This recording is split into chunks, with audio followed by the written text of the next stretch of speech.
Hi, this is Philip. We're gonna do week 8 on the three authors and how they depict the South, and if I think the South is its own separate little world.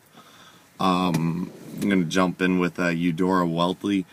She, in her writing, she seemed to place a big emphasis on human relationships and how they stem from each other and how communication builds those relationships. An example of that would be in the Golden Apples with the character of Miss Eckhart. She was a single, but she felt much pressure to marry and have kids so she would be accepted by the community. It's a big thing on just kind of the Southern culture to everything to fall in place a certain way, and she felt a big she illustrated that with just the pressures that her characters felt to fall into the certain norm that maybe it wouldn't have felt as much pressure if she was up north. She ties a lot of her works into Greek mythology. That was kind of her own spin, along with the human relationships. Flannery O'Connor, she also displayed certain cultural customs. And a good man, it's hard to find with the grandma. She seems to have a lot of peculiarities that were kind of known in Southern culture. Her manners, way of addressing people. I think her Catholic faith played a bigger part in her works than having a Southern cultural influence. You could see a lot of the spiritual changes that her characters undergo, and she also showed an emphasis on repentance. The very popular last line in A Good Man's Hard to Find, with the villain saying if she had someone to shoot her every day of her life, being that if she had someone to kind of keep her in check. It's kind of a analogy to that.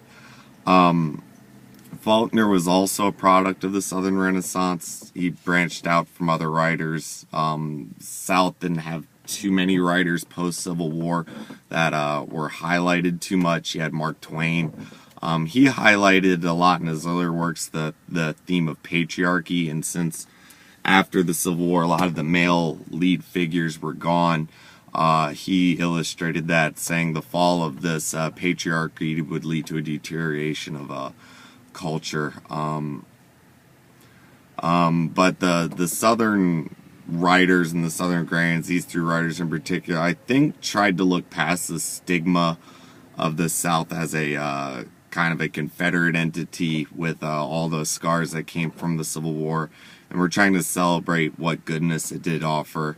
Some of these traits were family, good manners, hospitality, and you can see these traits still. I've been lucky enough to travel all through the South, all through the North, all out West, and there is a stark difference in just your normal person between the South and the North. The South is much more hospitable. It's much more warm. It's much more friendly. It's much more grounded in family and rural, kind of a rural setting, where the much bigger emphasis on the agriculture compared to the urbanization of up north.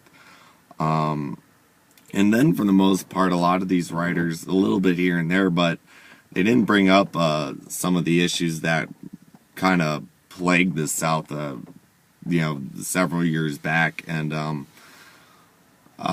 so not so much writing about slavery. It was more about just the traditions of the South and how it just held on to that good old-fashioned culture with that kind of rural lifestyle and the ties to the family. But yeah, that's all I have for this week. Hope everyone's doing well, and good luck with the papers.